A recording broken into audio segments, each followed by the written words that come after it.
케냐의 ngũgĩ와 Thiong'o. 웅국이와 시웅호, 옹국이와 시옹호, ngũgĩ Thiong'o, ngũgĩ 시옹호, ngũgĩ Thiong'o, ngũgĩ 시옹호.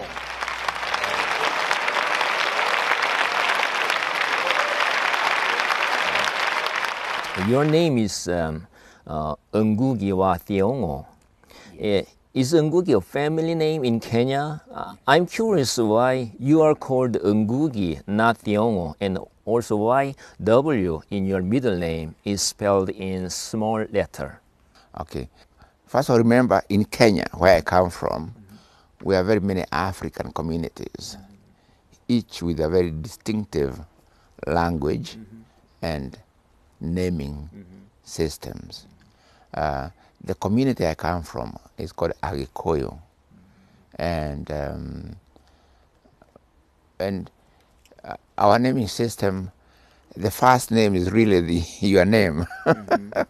So Ngũgĩ is my name. Which Ngũgĩ?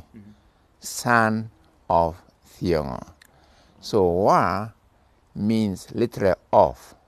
It shows the link between Ngũgĩ and the relationship to father. So it's Ngũgĩ wa Thiong'o, or the translate as Ngũgĩ, son of Thiong'o. Okay? Name, in every culture and history, naming is very important. This is how we master our environment or get to understand our environment. We name it. We name our bodies, we name our environment. Okay? Names carry memory. So when you replace one name by another name, you're actually replacing one memory with another memory. You know, so names are very important. Look, no matter the outcome or the Nobel Prize outcome, the Pak Kyongni Prize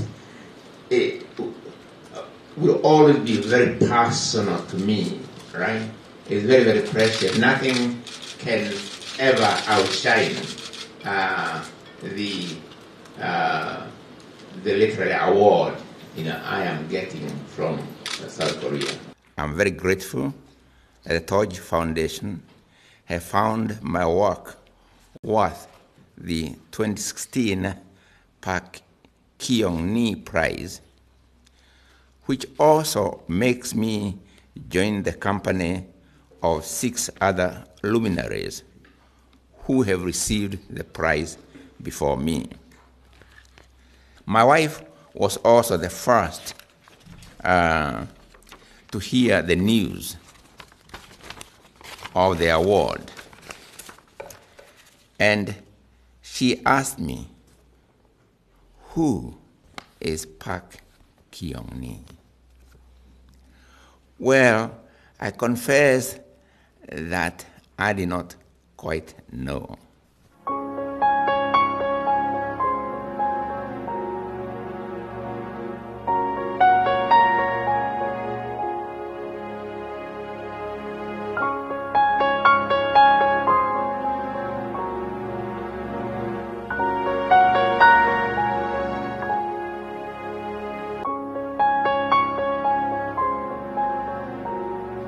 I was so impressed that it took her 25 years to work on the novel, The Land, and even visually seeing the manuscripts and where she worked and so on, and the table where she worked, and the bed by the table where she used to write, and so on.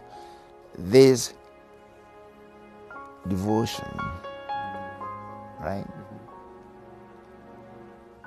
is very magical to me. This devotion to a novel, The Land. Of course, now I'm told it's blossoming into, I don't know, so many volumes, 20 volumes or something. But really, when you see this, to me it's totally amazing. But I'm sure even she, after writing that novel, she always had another novel she wanted to write a more perfect novel. Yeah. So I think every writer, including myself, is always haunted by that other novel they have not yet written, the one they think, or at least think would be a more perfect, a more complete novel. Yes, yeah. Okay. So that I'm still challenged to write that novel, but the only thing I know that when I write that novel, it will be written. I write it in Gikuyu. Yes, yeah.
Because of Dr. Ngũgĩ, the entire families of people in my teaching profession were almost thrown out on the street.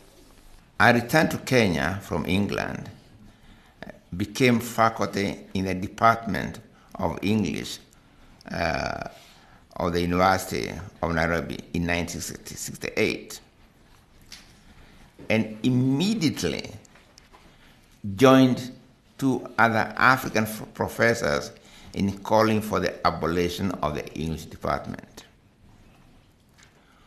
which in reality placed English literature at the center of the curriculum.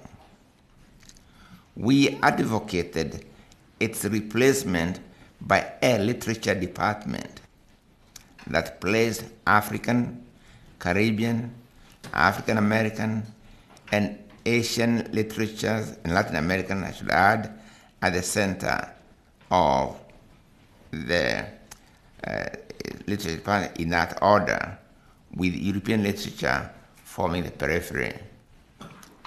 That is what created what is normally now called the Great Nairobi Debate on literature and the constitution of literature and the whole idea of the center and periphery in relation to the study of literature.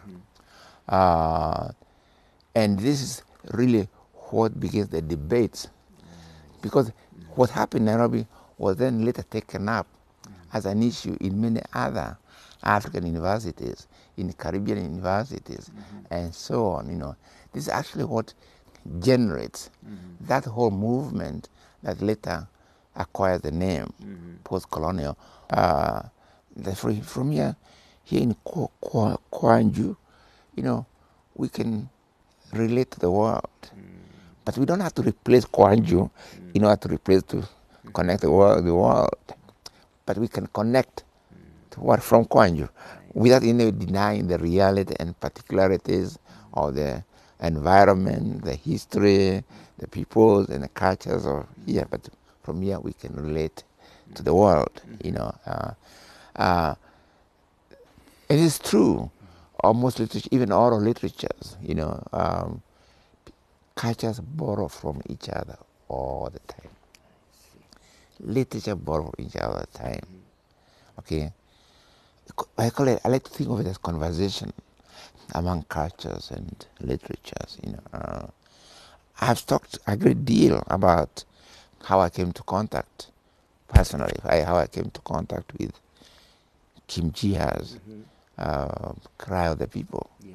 For me, the journey that began during my 1 year in prison, communing with the spirit of Kim Ji-ha, a writer I had never met in person, continues. I continue writing in Ngũgĩ and thinking hard on the language question. My faith in human languages simultaneously as communication systems and carriers of culture and hence spiritual life has only intensified with years. If I might rephrase Césaire, language contact on the basis of equality is the oxygen of civilization. Literature plays a big role in the generation of that oxygen. In a small way, the truth of this is borne out by the Korean-Kenyan literary connection. Thank you.